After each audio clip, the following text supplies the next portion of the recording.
July the 23rd, 2 Chronicles 8:11 through 10:19. Solomon now moved his wife, she was Pharaoh's daughter, from the city of David's sector of Jerusalem to the new palace he had built for her. For he said, "She must not live in King David's palace, for the ark of the Lord was there, and it is holy ground." Then Solomon sacrificed burnt offerings to the Lord on the altar he had built in front of the porch of the temple. The number of sacrifices differed from day to day in accordance with the instructions Moses had given. There were extra sacrifices on the Sabbaths, on new moon festivals, and at the 3 annual festivals, the Passover celebration, the Festival of Weeks, and the Festival of Tabernacles. In assigning the priests to their post of duty, he followed the organizational chart prepared by his father David. He also assigned the Levites to their work of praise and of helping the priest in each day's duties, and he assigned the gatekeepers to their gates. Solomon did not deviate in any way from David's instructions concerning these matters and concerning the treasury personnel. Thus, Solomon successfully completed the construction of the temple. Then he went to the seaport towns of Ezion-Geber and Eloth in Edom to launch a fleet presented to him by King Hiram. These ships, with King Hiram's experienced crews working alongside Solomon's men, went to Ophir and brought back $13 million worth of gold to him. When the Queen of Sheba heard of Solomon's fabled wisdom, she came to Jerusalem to test him with hard questions. A very great retinue of aides and servants accompanied her, including camel loads of spices, gold, and jewels. And Solomon answered all her problems. Nothing was hidden from him. He could explain everything to her. When she discovered how wise he really was, and how breathtaking the beauty of his palace, and how wonderful the food at his tables, and how many servants and aides he had, and when she saw their spectacular uniforms and his stewards in full regalia, and saw the size of the men in his bodyguard, she could scarcely believe it. Finally, she exclaimed to the king, "Everything I heard about you in my own country is true. I didn't believe it until I got here and saw it with my own eyes. Your wisdom is far greater than I could ever have imagined. What a privilege for these men of yours to stand here and listen to you talk. Blessed be the Lord your God. How he must love Israel to give them a just king like you. He wants them to be a great, strong nation forever." She gave the king a gift of over $1 million in gold, and great quantities of spices of incomparable quality, and many, many jewels. King Hiram's and King Solomon's crews brought gold from Ophir, also sandalwood and jewels. The king used the sandalwood to make terraced steps for the temple and the palace, and to construct harps and lyres for the choir. Never before had there been such beautiful instruments in all the land of Judah. King Solomon gave the Queen of Sheba gifts of the same value as she had brought to him, plus everything else she asked for. Then she and her retinue returned to their own land. Solomon received $1 billion worth of gold each year from the kings of Arabia and many other lands that paid annual tribute to him. In addition, there was a trade balance from the exports of his merchants. He used some of the gold to make 200 large shields, each worth $280,000, and 300 smaller shields, each worth $140,000. The king placed these in the Forest of Lebanon room in his palace. He also made a huge ivory throne overlaid with pure gold. It had 6 gold steps and a footstool of gold, also gold armrests, each flanked by a gold lion. Gold lions also stood at each side of each step. No other throne in all the world could be compared with it. All of King Solomon's cups were solid gold, as were all the furnishings in the Forest of Lebanon room. Silver was too cheap to count for much in those days. Every 3 years, the king sent his ships to Tarshish, using sailors supplied by King Hiram, to bring back gold, silver, ivory, apes, and peacocks. So King Solomon was richer and wiser than any other king in all the earth. Kings from every nation came to visit him and to hear the wisdom God had put into his heart. Each brought him an annual tribute of silver and gold bowls, clothing, armor, spices, horses, and mules. In addition, Solomon had 4,000 stalls of horses and chariots, and 12,000 cavalrymen stationed in the chariot cities, as well as in Jerusalem, to protect the king. He ruled over all kings and kingdoms, from the Euphrates River to the land of the Philistines, and as far away as the border of Egypt.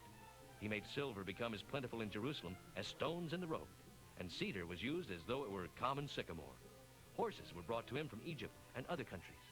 The rest of Solomon's biography is written in the history of Nathan the prophet, and in the prophecy of Ahijah the Shilonite, and also in the visions of Iddo, the seer, concerning Jeroboam, the son of Nebat. So Solomon reigned in Jerusalem over all of Israel for 40 years. Then he died and was buried in Jerusalem, and his son Rehoboam became the new king.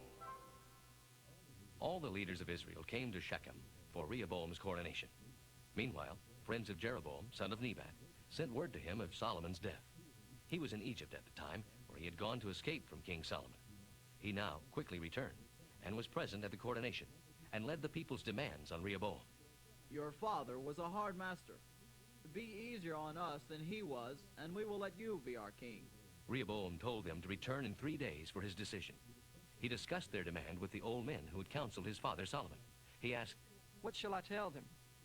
If you want to be their king, you will have to give them a favorable reply and treat them with kindness. but he rejected their advice and asked the opinion of the young men who had grown up with him. What do you fellas think I should do? Shall I be easier on them than my father was? No. Tell them, if you think my father was hard on you, just wait and see what I'll be like. Tell them my little finger is thicker than my father's loins. I am going to be tougher on you, not easier. My father used whips on you, but I'll use scorpions. So when Jeroboam and the people returned in 3 days to hear King Rehoboam's decision, he spoke roughly to them, for he refused the advice of the old men and followed the counsel of the younger ones. He told them, My father gave you heavy burdens, but I will give you heavier. My father punished you with whips, but I will punish you with scorpions. So the king turned down the people's demands. God caused him to do it in order to fulfill the prediction spoken to Jeroboam by Ahijah, the Shilonite. When the people realized what the king was saying, they turned around and deserted him. They shouted angrily, Forget David and his dynasty. We'll get someone else to be our king. Let Rehoboam rule his own tribe of Judah. Let's go home. So they did. The people of the tribe of Judah, however, remained loyal to Rehoboam. Afterwards, when King Rehoboam sent Hadoram to draft forced labor from the other tribes of Israel, the people stoned him to death. When this news reached King Rehoboam, he jumped into his chariot and fled to Jerusalem. And Israel has refused to be ruled by a descendant of David to this day. Romans 8:9 through 23. But you are not like that. You are controlled by your new nature if you have the Spirit of God living in you. And remember that if anyone doesn't have the Spirit of Christ living in him, he is not a Christian at all. Yet even though Christ lives within you, your body will die because of sin. But your spirit will live, for Christ has pardoned it. And if the Spirit of God who raised up Jesus from the dead lives in you, he will make your dying bodies live again after you die by means of this same Holy Spirit living within you. So, dear brothers, you have no obligations whatever to your old sinful nature to do what it begs you to do. For if you keep on following it, you are lost and will perish. But if through the power of the Holy Spirit you crush it and its evil deeds, you shall live. For all who are led by the Spirit of God are sons of God. And so we should not be like cringing, fearful slaves, but we should behave like God's very own children, adopted into the bosom of his family and calling to him, Father, Father. For his Holy Spirit speaks to us deep in our hearts and tells us that we really are God's children. And since we are his children, we will share his treasures, for all God gives to his Son Jesus is now ours too. But if we are to share his glory, we must also share his suffering. Yet what we suffer now is nothing compared to the glory he will give us later.